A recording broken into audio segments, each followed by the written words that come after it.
Hello friends, welcome back to our channel. আশা করছি তোমরা সকলেই ভালো আছো, আমিও খুব ভালো আছি। আজকে হচ্ছে শনিবার সন্ধ্যা 6:30 আর আমরা যাব একটু প্রসাদ খেতে। অনেকগুলো বার পুজোর নিমন্ত্রণও এসেছে, তো প্রসাদ খেতে যাব বেরিয়েছি, কিন্তু প্রচণ্ড গরম লাগছে গাইস। তো প্রসাদ খেয়ে এসে তোমাদের সঙ্গে আবার কথা বলবো, ঠিক আছে গাইস। আর অনেক দিন থেকে কিন্তু কোনো ভিডিও দিতে পারছি না, এখন থেকে কিন্তু কন্টিনিউ ভিডিও দেবো তোমাদের সঙ্গে। তোমরা কিন্তু আমাদের চ্যানেলটিকে সঙ্গে থেকো, হ্যাঁ গাইস।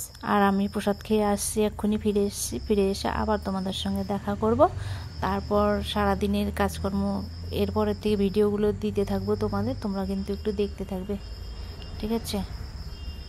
তো গাইজ, প্রসাদ খেয়ে আসার পর আর কিন্তু ভিডিও কন্টিনিউ করতে পারিনি। রাত্রেবেলা রান্নাবান্না করে তারপর ওদেরকে দিয়েছি, ওরা খাওয়া দাওয়া করলো, তারপর আমরা ঘুমিয়ে পড়লাম, আর ভিডিও করতে পারিনি। তো যাই হোক, আজকে রবিবার সকাল থেকে আবার ভিডিওটা স্টার্ট করলাম।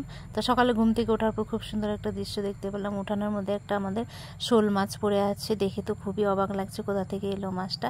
যাই হোক, মনে হচ্ছে বাইরে প্রচণ্ড বৃষ্টি ছিল, এই দেখো বৃষ্টি এখনও হচ্ছে। তো বৃষ্টির জন্য হয়তো বাইরে থেকে চলে এসেছে মাছটা, কোনো নালা ঠালা দিয়ে হয়তো হবে। তো সেটা ভাবার বিষয় একটু, যে মাছটা কি করে এলো। যাই হোক, তো এসেছে। আর এই দেখো, আমাদের উঠানের মধ্যে একটা পেয়ারার গাছ, কি সুন্দর পেয়ারাগুলো পড়ে আছে। সারা রাত্রি পেয়ারা পরে 2 ঝুড়ি করে আমরা ফেলে দিই, তো যদি ভালো থাকে বাচ্চারা এসে নিয়ে যায়, আর আমরা খাই কোনো সময়। তো অনেক পেয়ারা নষ্ট হয়, সত্যি কথা। যাদের গাছ নেই তারা তো খুবই খুশি হয় পেয়ারা পেলে। তো আমরা অনেকজনকে দিই, অনেকজন এসে নিয়েও যায়। আর হচ্ছে, তো এই বলে সকালটা প্রায় শেষ হয়ে গেল, এখন তো দুপুর হয়ে এলো, রান্না করতে যাবো। এর মধ্যে এলো একটা বাবার বাড়ি থেকে ফোন, অনেক দিন থেকে মায়ের সঙ্গে কথা বলতে পারছি না। আর এইদিকে আমরা গল্প করছি, আর অর্ধেক রান্না করে এখানে বসে বসে গল্প করছিলাম। আর বাবার বাড়ি থেকে ফোন এসেছিলো, ফোনেও কথা বলছিলাম। তো যাই হোক, ফোন টোন কথা বলা শেষ হয়ে গেলে তারপর আবার যাব কিচেনে রান্না করতে।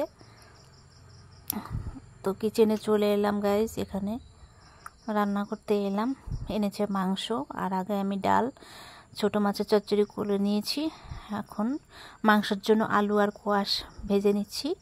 আমার মিস্টার আলু খায় না, তার জন্য কোয়াশও দিয়েছি। আমরা মাংসের মধ্যে কোয়াশ আলু দিই, কোনো সময় পেঁপেও দিই। তো আমাদের প্রত্যেকেই ভালোবাসে কোয়াশ আর হচ্ছে পেঁপে, আলুর থেকে বেশি ভালোবাসে। তো বলতে বলতে মাংস ম্যারিনেট করে নিয়েছি, এখানে পেঁয়াজ কুচি রেখে দিয়েছি। তারপর মাংসটা বসিয়ে দেব, মাংসটা ভালো করে কষিয়ে নেব। কষিয়ে নেওয়ার পর দেখতেই পাচ্ছ এখানে অনেকটা কষানো হয়েছে। তা আমাদের কড়াইটা অনেক বড়, তার জন্য মাংসটা কিন্তু একটু কম দেখা যাচ্ছে। মাংস একটু কমই আছে, আমাদের বাড়িতে মেম্বার অনেক কম আছে। আমার ছেলে, দেওরের ছেলে বাড়িতে নেই ওরা। তো বিশেষ কথা হচ্ছে, আজকে কিন্তু আমার ছেলের জন্মদিন, তো ওকে টাকা পাঠানো হয়েছে। ও চিকেন ভালোবাসে, চিকেন খাবে, আর আমরা এদিকে মাটন ভালোবাসি, আমরা মাটন নিয়ে এসেছি বাড়িতে, তো খাবো মাটন দিয়ে। তো মাটনের ঝোল দেওয়া হয়েছে এখানে, মাটনটা নেড়ে চেড়ে এখানে মাটনটা হতে থাকুক, আর আমি একটু রেস্ট নিচ্ছি, ফ্যানের নিচে বসে বসে একটু হাওয়া খাচ্ছি। তারপর ঘরটাকে একটু ক্লিন করে নেব। ঘরটা ক্লিন করে নিয়ে তারপর আমি মাংস হতে হতে আমি থালা বাসন ধুতে যাব।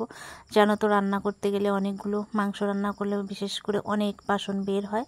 তো বাসনগুলো নিয়ে যাব কলের পাড়ে। তো কলের পাড়ে নিয়ে গিয়ে মাজা শুরু করে দিলাম। দেখতেই পাচ্ছ এখানে অনেকগুলো বাসন। তো আমাদের তো ট্যাঙ্কি নেই গাইস, তো আমরা ডাইরেক্ট মোটরের জল ইউজ করি। কোথা থেকে ট্যাঙ্কি নেবে, একসঙ্গে মেয়ের বিএডের খরচা জোগাড় করা, ছেলের বিটেকের খরচা জোগাড় করা, হিমশিম খেয়ে যাচ্ছি। আমাদের মতো মধ্যবিত্ত ফ্যামিলি, সাধারণ ঘরের ফ্যামিলিতে পড়াশোনা করানো যে কত বড় কষ্টের ব্যাপার, সেটা তো অনেকেই জানো। তো বলতে বলতে এদিকে মাংস রান্না কমপ্লিট, দেখতে পাচ্ছ। লুকিং জাস্ট ওয়াও, খুব সুন্দর হয়েছে দেখতে কালারটা। আর আমরা একটু পাতলা ঝোল পছন্দ করি, কচি পাঁঠার ঝোল আমাদের বাড়িতে সবাই পছন্দ করে। বেশি মশলাদার খাওয়া পছন্দ করে না আমার হাজব্যান্ড আর আমার দেওর। তো আমরা সব কিছু ম্যানেজ করতে পারি, সব কিছু ব্যালেন্স করতে পারি। ঘন হলে ঘন খেতে পারি, পাতলাটাও খেতে পারি, তো আমাদের তো খেতেই হবে। তো এখন হচ্ছে ভাতটা বেড়ে নেব, আর আমার মেয়ে আর ভাস্তিকে খেতে দেব, তারপর আমরা খেতে বসবো। তো আর একটু ভালো করে ফোকাস করছি, ভালো করে দেখছি শর্ট ভিডিও করা যায় নাকি। তো এগুলো দিয়েই আমরা শর্ট ভিডিও করি, এগুলো দিয়েই আমরা বড় ভিডিও করে চালিয়ে যাই। তো অনেক দিন থেকে কিন্তু বড় ভিডিও দিতে পারছি না, বড় ভিডিও দেব, তোমরা দেখতে থাকবে, যেরকম হবে সেরকমই দেব। তো গাইজ চলবে তো আধ ভিডিও, যদি আধ ভিডিও চলে তাহলে আমাকে কমেন্ট করে জানিও।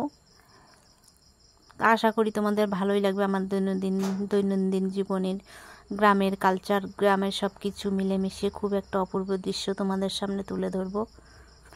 তো এখানে ডালটা করেছিলাম, ডালটাও একটু দেখিয়ে দিলাম তোমাদেরকে, মসুর ডাল, আর ওখানে অল্প একটু চচ্চড়ি আছে, সকালে খাওয়া হয়েছে। তো এখানে মেয়েদেরকে খেতে দিচ্ছি, আমার মেয়ের দেওরের মেয়েকে খেতে দিচ্ছি, ভাস্তি ওরা দুজন খাচ্ছে, তারপরে আমরা খাবো। ঠিক আছে গাইজ, আজকের ভিডিওটা এই পর্যন্তই, দেখা হচ্ছে পরের আরেকটি ভিডিওর সঙ্গে খুবই তাড়াতাড়ি। ততক্ষণের জন্য তোমরা ভালো থেকো, সুস্থ থেকো, সতর্ক থেকো, টাটা।